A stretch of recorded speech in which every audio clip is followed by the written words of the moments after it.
बिस्मिल्लाहिर्रहमानिर्रहीम अस्सलाम वालेकुम सल्लल्लाहु अलैहि वसल्लम। क्या आप जानते हैं विटनेस कौन हो सकते हैं? क्या एक बच्चे की गवाही काबिल कबूल हो सकती है? क्या कोई अंधा गवाही दे सकता है या कोई गूंगा गवाही दे सकता है? कोई लुनेटिक पर्सन गवाही दे सकता है? अगर आपको इन सब सवालों के जवाब नहीं पता तो अब आपको पता चल जाएंगे। आपने अब तक बहुत सारी बातें विटनेस के हवाले से सुने होंगे कि विटनेस कौन हो सकता है, कौन नहीं हो सकता, लेकिन आर्टिकल 3 ऑफ कानून शहादत ऑर्डिनेंस ने क्लियरली एक्सप्लेन किया कि कौन कौन शख्स विटनेस हो सकता है और कौन कौन नहीं हो सकता। तो शुरू करते हैं चैप्टर 2 ऑफ कानून शहादत ऑर्डर 1984 ऑफ विटनेसेस के हवाले से ये डील करता है कि कौन कौन विटनेस हो सकता है और कौन कौन नहीं हो सकता है। तो आर्टिकल 3 सबसे पहले हु में टेस्टिफाई से मुराद कौन गवाही दे सकता है, किसको टेस्टिफाई किया जा सकता है बतौर विटनेस के तौर पर। All persons shall be competent to testify, सारे के सारे अशखास जो हैं वो कम्पिटेंट हैं टेस्टिफाई के लिए, मतलब सारे लोग, हर शख्स जो है वो गवाही दे सकता है। फिर आगे एक्सेप्शंस है। क्यूएसओ में आपको पता है कि बहुत सारी एक्सेप्शंस दी गई हैं, ऑलमोस्ट हर आर्टिकल के साथ एक ना एक एक्सेप्शन अटैच है। और जहाँ पर एक्सेप्शन की बात आती है तो फिर वो जनरल रूल को एक्सक्लूड कर देती है। जनरली हर शख्स जो है वो कम्पिटेंट है शहादत देने के लिए, गवाही देने के लिए, लेकिन कौन कौन लोग गवाही नहीं दे सकते, जिसको उसने बताया है कि द कोर्ट कंसीडर करती है, मतलब कोर्ट ये समझती है कि that they are prevented from understanding the question put to them, कि वो जो है उनसे अगर कोई सवाल पूछा जाता है तो वो अंडरस्टैंड नहीं करते उस क्वेश्चन को। ठीक हो गया? तो वो जो है, और from giving rational answer to those question, या फिर वो उस सवाल का रेशनल आंसर नहीं दे सकते। अब वो एक एग्जांपल वैसे माइंड में आ रही है, फिट तो एग्जैक्टली नहीं होती, लेकिन अब अगर कोई लड़का किसी लड़की को प्रपोज करता है और वो उसे कहता है आई लव यू, और वो उसके आंसर में आगे से कह देती है तो आई हेट यू, अब क्या ये उसने क्वेश्चन को अंडरस्टैंड, वैसे ये क्वेश्चन तो नहीं है, उसकी एक स्टेटमेंट है, चलो उस क्वेश्चन में कन्वर्ट करते हैं इस स्टेटमेंट को। लड़का लड़की से पूछता है do you love with me, लड़की आगे से कहती है आई हेट यू। तो अब आपसे सवाल है, कमेंट सेक्शन में बताइएगा कि क्या ये उसने क्वेश्चन को अंडरस्टैंड किया है और उसका रेशनल आंसर दिया है या नहीं दिया।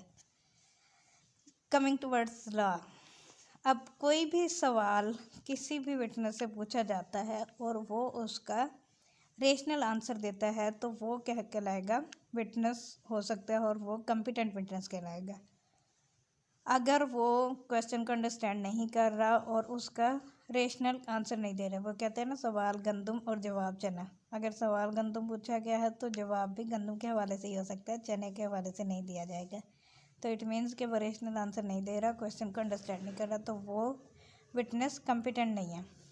दूसरी डिस्क्वालिफिकेशन है बेसिकली ये बाय टेंडर ईयर्स मतलब टीनेजर कोई बच्चा है, कोई बच्ची है या बच्चा है, तो वो टीन एजिंग की वजह से सवाल को समझ नहीं पा रहे या फिर क्वेश्चन को अंडरस्टैंड नहीं कर पा रहे या रेशनल आंसर नहीं दे रहे, तो फिर वो गवाही नहीं दे सकता। अलबत्ता अगर कोई टीनेजर बच्चा है और वो सवाल उससे पूछा जाता है, उस सवाल को वो समझता भी है और उसका रेशनल आंसर भी देता है। रेशनल आंसर से मुराद ऐसा जवाब जो कि अकल तस्लीम करती हो, मतलब जैसे कि अगर किसी बच्चे से नॉर्मल जो आपके रूटीन के हवाले से कोई भी बात पूछी जा सके, जैसे उससे सवाल किया जा सके कि ये आपके पेरेंट्स हैं, वो कहे हाँ मेरे पेरेंट्स हैं, वो उससे पूछे आप कहाँ खड़े, वो कहे मैं कोर्ट में खड़ा हूँ, उससे पूछा जाए ये कौन है, वो बताए ये वकील है, ये जज है, ये जितने भी जो भी नॉर्मल अगर उससे क्वेश्चनिंग किया जाए, उसके हवाले से पूछा जाए आपका नाम क्या है, आप कहाँ रहते हो, आप क्या करते हो, वगैरह वगैरह, जितने भी क्वेश्चन उसके पूछे जाए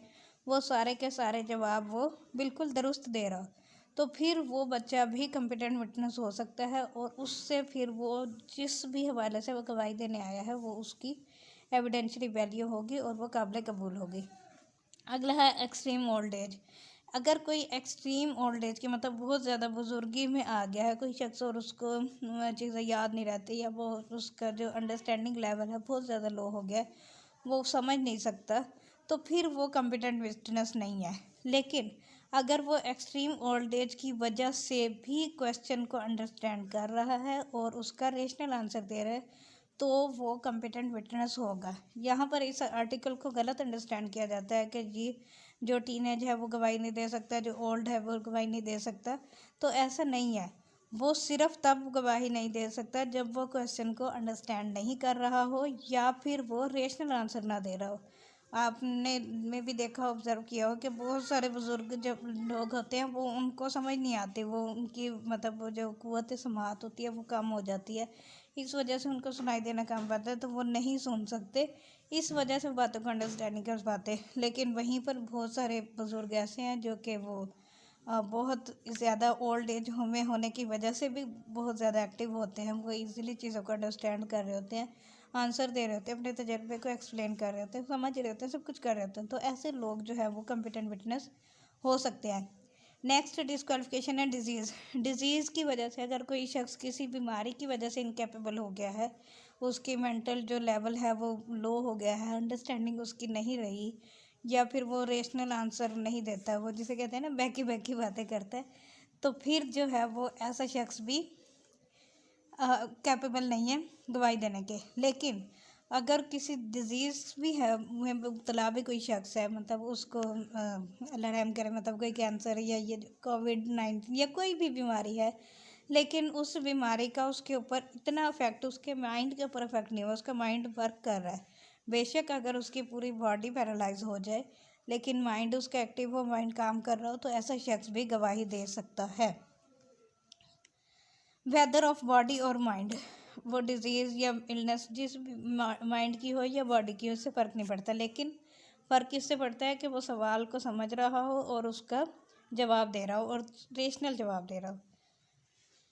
और any other cause of the same kind, या कोई भी और वजह जिसकी वजह से अगर वो सवाल को नहीं समझ पा रहा, उसका रेशनल जवाब नहीं दे रहा, तो फिर वो कॉम्पिटेंट विटनेस नहीं रहेगा। अदरवाइज कोई भी वजह हो, किसी भी तरह का बंदा हो, किसी भी रीज़न से हो, ले शर्त सिर्फ और सिर्फ दो ही हैं कि वो सवाल को समझे और उसका rational answer they. I hope अब क्लियर हो गया होगा कि विटनेस कौन हो सकता है।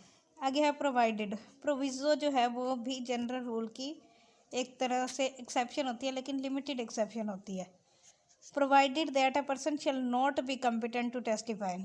उसके अलावा उसने कहा कि ऐसा शख्स, अब ये जो प्रोविज़ो है इसमें ऊपर वाली बात वैसी की वैसी रहेगी, मतलब वो जो कुछ एक्सेप्शन और प्रोविज़ो में फ़र्क यही होता है कि जब अनलेस आता है उसके बाद जो बात शुरू होती है वो क्वालिफिकेशन या वो डिस्क्रिप्शन अगर पूरी हो जाए तो फिर जनरल रूल जो है वो बिल्कुल ख़त्म हो जाता है।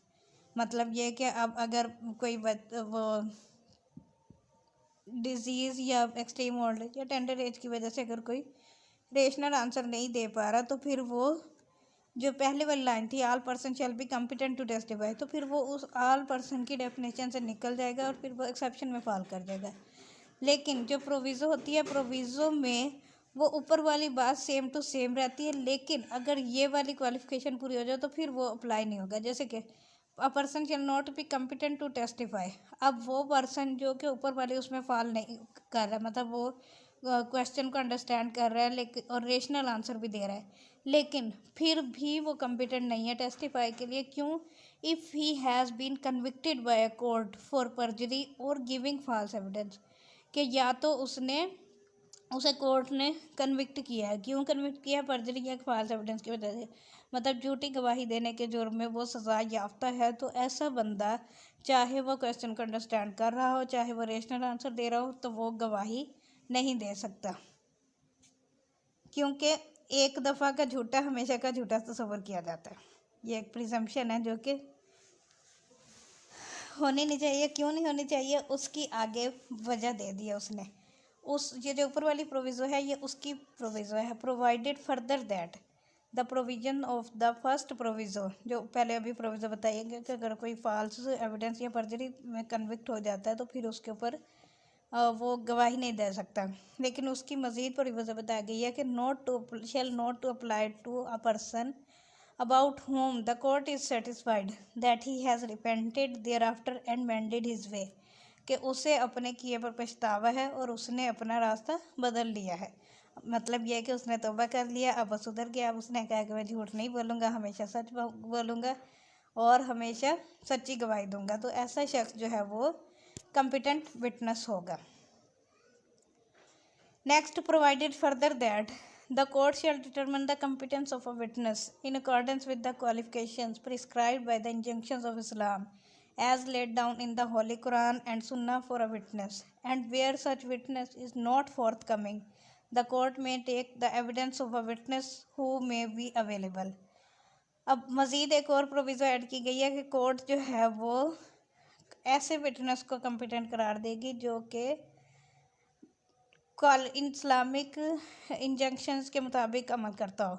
मतलब ये है कि वह तज़किया उल शहूद पर अमल करता हो। तज़किया उल शहूद क्या है?